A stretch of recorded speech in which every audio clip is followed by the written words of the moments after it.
Ever get that feeling like you just want to dive deep into something complex without having to, read a whole library? I hear you. That's exactly what we're aiming for today, right? Right. Our listeners have been pointing us towards some pretty heavy stuff, like the book of Revelation, specifically this whole Antichrist thing. And lucky for us, we've got this sermon transcript from Jonathan Cahn. It's packed with interpretations. Yeah, it's a gold mine. It's like a roadmap through these ancient texts, showing us how this one speaker views who the Antichrist might be, how they might come to power, and what they might actually do based on his reading of these prophecies. Right. And, it's not about saying this is the only way to interpret it. It's more about exploring these ideas, the connections Cahn is drawing between prophecy, history, and even, glimpses into the future. Exactly. It's like connecting the dots. So let's get into it. Right off the bat, Cahn brings up this whole Babylon thing. He mentions 1 Peter and Revelation. What are the different ways he sees Babylon? Well, there's this really interesting duality he presents. You have the literal historical Babylon in Mesopotamia. Right, the ancient city. Exactly. But Cahn really leans into this symbolic reading of Babylon representing Rome. Okay, so Rome steps in. Why Rome? What's the logic behind that swap? He highlights a few things. First, the historical ties between Peter and Rome. They're pretty undeniable in early church history. Yeah. We don't have that same strong evidence for Peter actually being in Babylon itself. Right. It's like his connection to Rome is much more documented. Exactly. And then there's the issue of Babylon's status during Peter's time. It wasn't the powerhouse it used to be. It was more of a memory, really. Rome, on the other hand, was the center of everything, the dominant force. And crucially, this is where a lot of early Christians faced serious persecution. So if Rome is the symbolic Babylon, what's the deeper meaning behind that connection? What's Rome representing that links it back to the original Babylon? Cahn draws a really interesting parallel to the Tower of Babel story in Genesis. He's saying, just like Babel was humanity trying to reach God on its own terms, rebelling against God's plan, Rome embodies that same spirit. It's like the ultimate human kingdom standing in defiance of God. So calling Rome Babylon is like tapping into that ancient imagery of human pride and rebellion. Exactly. This then brings us to Revelation 17 and this figure of mystery Babylon. How does he tie symbolic Rome to that really vivid description? This is where it gets even more interesting. Mystery Babylon, the woman in purple and scarlet, decked out in gold, holding that golden cup, drunk on the blood of the saints. Cahn sees all of this as a direct representation of Rome. So the luxury, the power, the violence, it all lines up. It's all there. But what really seals the deal for him is Rome's historical role as the first major empire to really crack down on Christians. That persecution, that shedding of innocent blood, it fits the image perfectly. And speaking of images, what about those 7 heads or 7 mountains in Revelation 17? Cahn makes a pretty specific historical connection there, right? This is one of those details that really makes you go, Revelation 17.9 states very clearly that those 7 heads are 7 mountains on which the woman sits. And we all know Rome was known as the city on 7 hills, right? Exactly. It wasn't just a poetic nickname. It was a geographic and cultural reality. Cahn even mentions a Roman coin minted during Emperor Vespasian's reign. Vespasian. Wasn't he the emperor during the destruction of the Second Temple? The very same. And get this, the coin depicts Rome as a woman sitting on 7 hills. Wow. Talk about a visual echo. It's hard to ignore that imagery when you're looking at Revelation through this lens. And as you said, the persecution of early Christians in Rome really solidifies that connection for Cahn. Absolutely. He specifically mentions Peter and Paul being martyred in Rome. This shows that Rome was the first global power to actively hunt down and kill followers of Jesus. It's a dark chapter in history, but it adds weight to the argument of Rome being the Babylon John was writing about. A symbol of worldly power at odds with God's people. Let's switch gears for a moment. Let's talk about the signs of Messiah's return. Cahn focuses on Matthew 24.3. What's the key takeaway from that verse? The phrase that really jumps out at him is, all the people of the earth will cry out when they see the Son of Man returning. He's arguing that this points to a global, simultaneous experience, like everyone on earth witnessing the same event at the same time. And why is that simultaneity so important when we're talking prophecy? Because, as he points out, until fairly recently, that kind of global, real-time viewing was simply impossible. Think about it. Before the 20th century, there was no way for everyone on Earth to see the same thing at the same moment. It's like the technology just wasn't there yet. Exactly. And for Cahn, This technological limitation becomes a key argument for this prophecy being fulfilled in our modern era. So he's linking this directly to our current tech capabilities. Precisely. We've got satellites beaming down images, the internet connecting billions of people. And then there's the smartphone. Practically everyone has one now.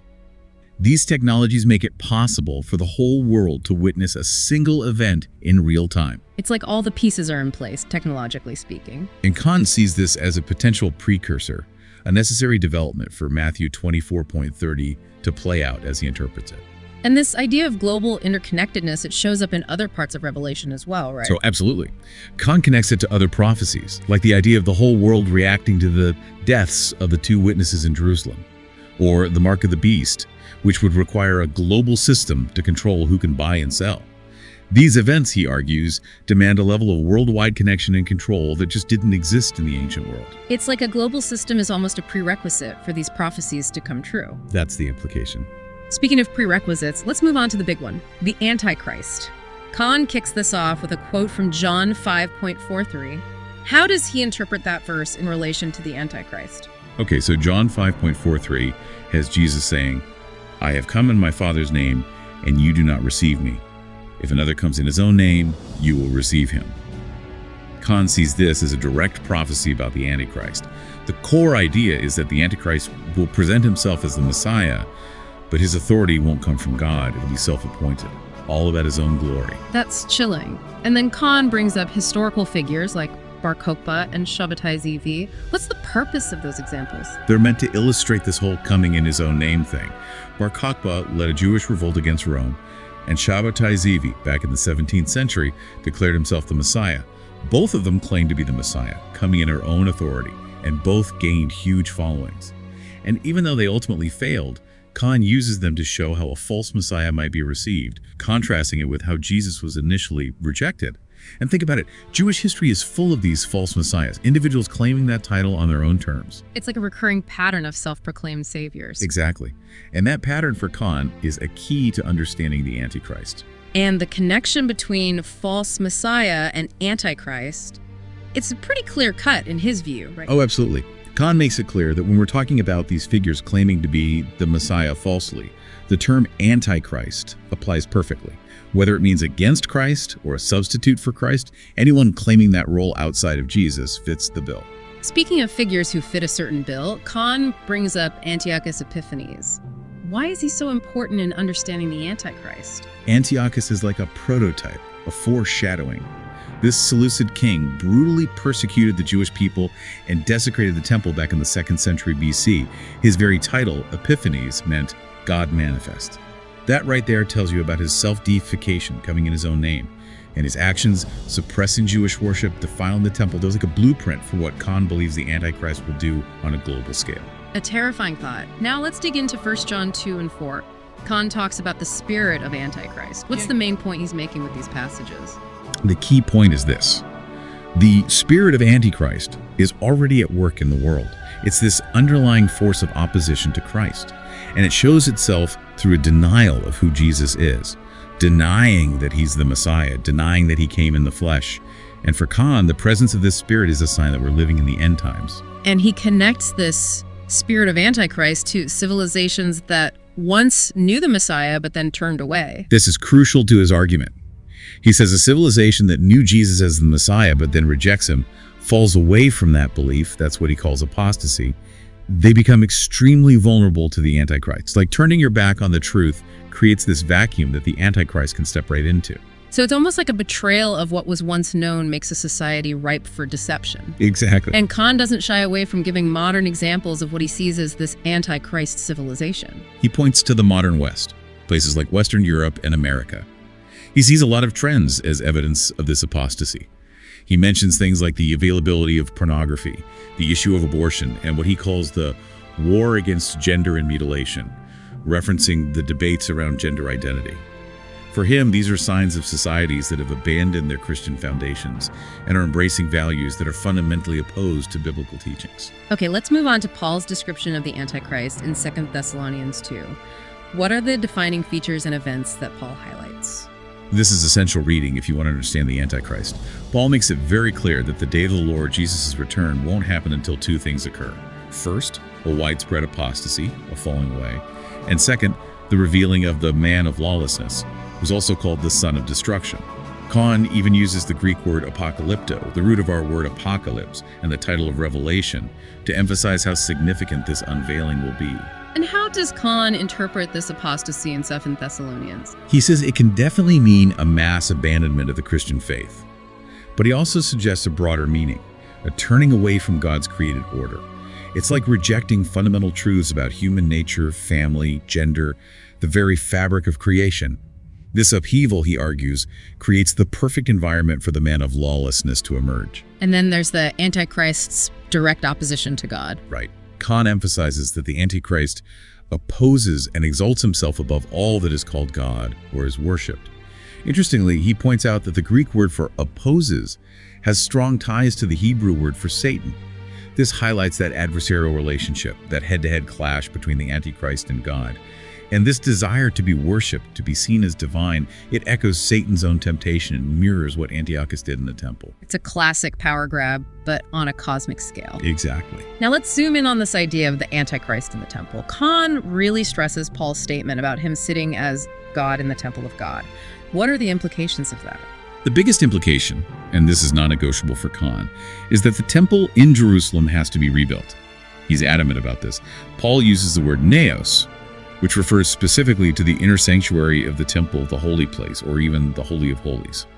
So the Antichrist can't sit there as God unless there's a physical temple for him to sit in. It has to be a real building in Jerusalem, not some metaphorical temple. But as things stand, the Temple Mount is under Muslim control. How does Cahn address that seemingly insurmountable obstacle? He acknowledges the political and religious hurdles, but he points to historical examples from the Bible and more recent history. Things like the creation of Israel, which seemed impossible, and the recapture of Jerusalem in the Six-Day War, another event that defied expectations. For Cahn, these show that God can orchestrate events that we might consider impossible. They're like precedents, reasons to believe that the temple could be rebuilt no matter how unlikely it seems right now. And you mentioned some things happening in Israel today that seem to be pointing in that direction, right? Absolutely. He points to things like groups actively working towards rebuilding the temple. There's the discovery of red heifers that meet the biblical requirements for temple rituals. And more Jewish people are praying openly on the Temple Mount, something that was previously restricted. There was even the blowing of the shofar on the Temple Mount during the Feast of Trumpets, a significant event that hadn't happened in centuries. All of these, for Cahn, are potential signs of preparation. Like pieces falling into place. Precisely. Cahn also connects Paul's statement about the Antichrist in the holy place to Jesus' teaching in Matthew 24 about the abomination of desolation. How does that connection work? He draws a direct line between the two. Paul says the Antichrist will sit in the holy place, and Jesus warns about the abomination of desolation standing in the holy place. The Hebrew word for abomination is closely tied to the word for idol, so Cahn suggests that this abomination will likely be some kind of idol or image.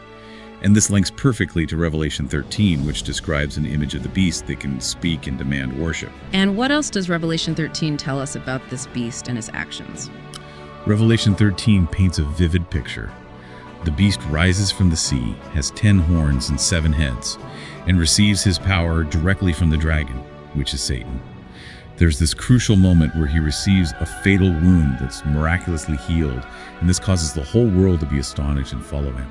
He's given the power to speak blasphemies against God, and he's given authority for 42 months, 3.5 years, which many believe is the last half of the tribulation. During that time, he'll wage war against the saints, conquer them, and he'll have power over people from every nation, tribe, and language, leading to widespread worship of him. It's a grim picture, and then Cahn throws in a word of caution against jumping the gun and trying to identify the Antichrist. Why is that warning so important? Throughout history, people have been quick to point fingers and say, that's him, that's the Antichrist. Cahn mentions figures like Juan Carlos, Gorbachev, Reagan, even Trump. But he wants us to be careful, because trying to pinpoint the Antichrist before his time is a recipe for error. He believes that the real Antichrist will be far more evil and influential than even the worst dictators in history. So no hasty conclusions. Finally, what about the Antichrist's origins? What possibilities does Cahn explore? He looks at it through the lens of the Roman Empire.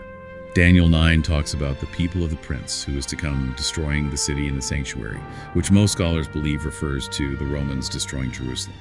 This, coupled with the imagery in Revelation, creates a link to Rome.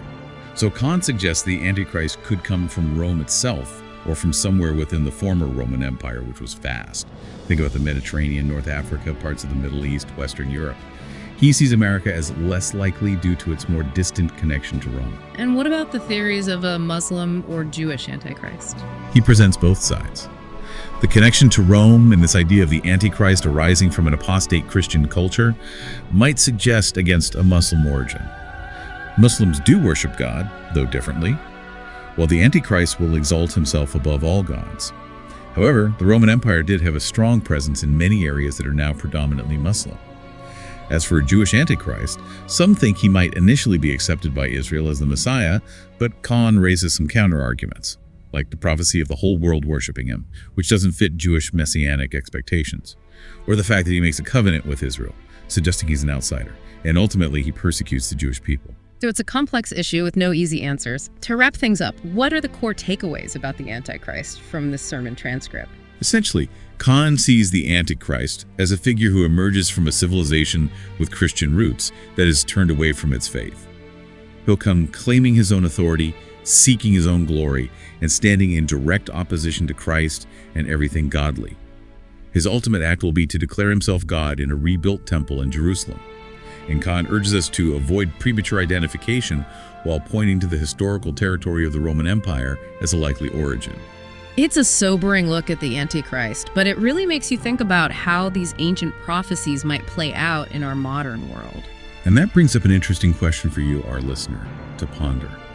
Given how Cahn interprets Babylon as a symbol of worldly power and rebellion against God, and his emphasis on a future global system being necessary for these prophecies, what elements of our increasingly interconnected world today might align with those ancient descriptions?